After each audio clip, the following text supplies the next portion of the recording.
Hey everybody, Jim the Tabletop Engineer here, and welcome to a new episode. I just had a request from a friend recently. He wanted me to make him a piece of science fiction terrain, both to use on the tabletop, but also as sort of a diorama. He didn't give me any specifications, said just go crazy. Lately, I have been thinking about building terrain at a certain scale, 12 inches by 12 inches. A friend of mine, Greg, he made a bunch of terrain that he showed me at Coastal Con recently back in February, and all of his terrain was made on these like 12 inch by 12 inch squares, and it just got me thinking it's a really nice way to do it, because you can put them together and mix and match them, and it sort of looks like a science fiction base of some sort. So in this episode, I'm going to show you how I made my friend a bit of terrain. I'm calling it it's called a vehicle upgrade station. It's got two robotic arms. You drive up the ramp onto here. Control station in the back with the red, yellow, green light. And it was fun to make. It was very fun to make. And something totally easy that you could do yourself. So let's get to the work table, and I'll give you a real quick overview of how I made this so you can go make one of your own. Most of this project is made from nothing but 12 inch by 12 inch chipboard. I did go into Tinkercad and create a basic view or look of what I wanted to make here. So as you can see, I'm cutting out slots in a 12 inch by 12 inch piece of chipboard, and I'm using 1/2 inch foam cut to different lengths and widths. This will be sort of a sandwich in between two pieces of chipboard to make it sturdy but still very light.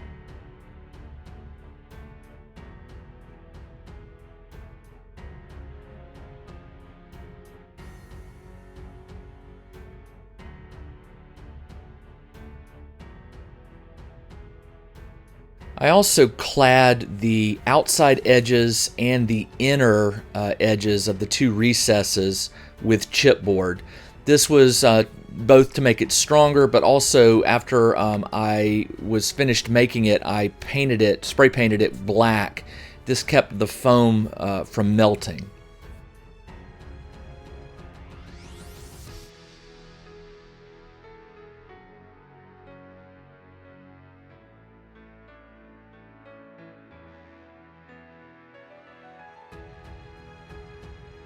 Using a Fat Dragon Games 3D printed computer terminal, I glued it onto a small box that went to the back of the project. Then I used what's called granny grading. It's really called embroidery mesh. I used it and had to cut it to fit the various pathways on top of this. Just use standard tacky glue to glue it down. I ran some on the back of the object and along the sides and the front.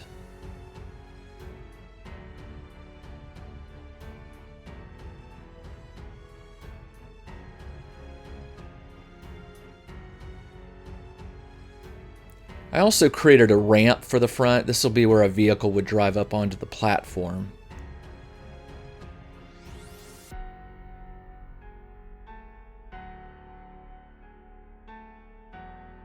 I had a sheet of white plastic that has this metal pattern, the diamond plating pattern, and I cut two pieces, one for the center of the object and also one for the ramp. Each month, Bexham's Bizarre RPG and Wargaming magazine provides gamers with articles, props to print and cut out for players, mini adventures, new monsters, and much more. Look in the description below for details on how to get a few free issues so you can see what you're missing. I cut little tracks for the two robots, and I glued these down, two on the left, two on the right. And then I went to my junk drawer and I just started grabbing things out. I began with these two tube pieces. Honestly, I cannot remember where they came from, but I glued a piece of chipboard down in it so that it wasn't, hollow. And then I began making the basic shapes of these two robot arms. That piece allowed me to glue this other piece, and I think that's from an LED candle. Yeah, it is. And I glued that at an angle along the chipboard there.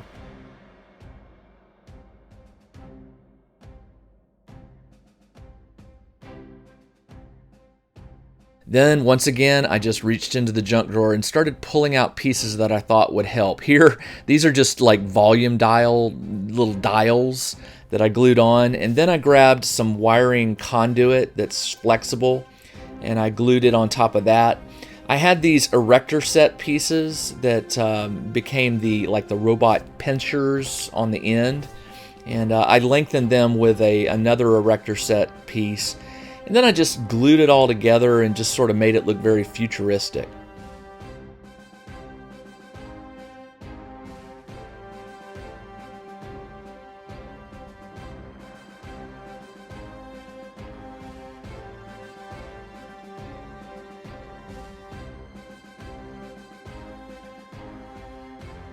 To strengthen the two robot arms, because they were a little flexible and bendy, to strengthen them, I just took a dowel and glued a length of it from the tip back to the base. It's supposed to serve as like a piston or hydraulics, and but basically what it does, it just gives it some strength to keep it from bending over or cracking the glue. Then I glued the robot pieces into place and glued more junk. I glued bottle lids and all kinds of weird plastic pieces where I thought they might look okay. Took it outside and black bombed it with spray paint, and then brought it in and I did a lot of dry brushing of the robots with metallics, light blues, some yellow, just random colors until it really had this worn, beat up look. I took some dark gray and then went down in the recessed areas so that the tracks that are also made of the embroidery material would pop out or stand out.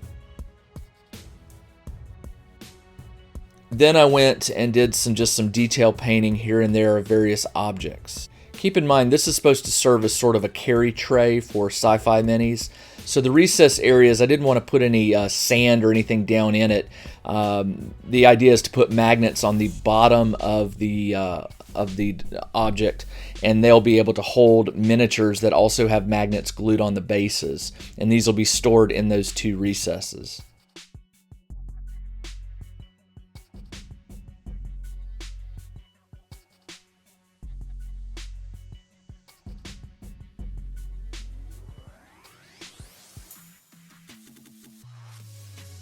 The final thing to do was just to cut some red and green wire, and I wrapped the green wire around the red to sort of keep it together, and then I used additional plastic junk pieces to make like conduits or tubes coming out of the various walls where the wires would route to.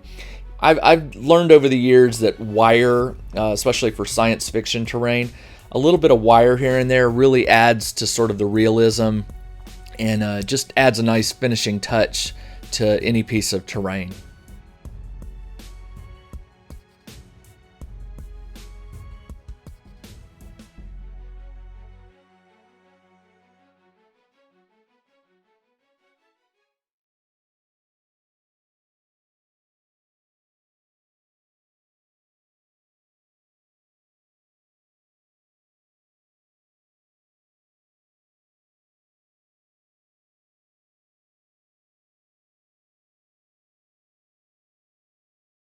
Okay, there you go.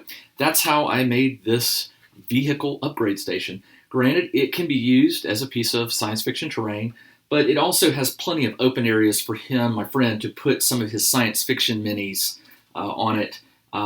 He wanted something that he could carry into the store and put his miniatures on. So that explains this section that I built here that's sort of low down in the bottom. He could put magnets under here and magnets on his bases, and the chipboard bottom is thin enough that it would hold them in place. Or he could just set them in here and be very careful carrying this.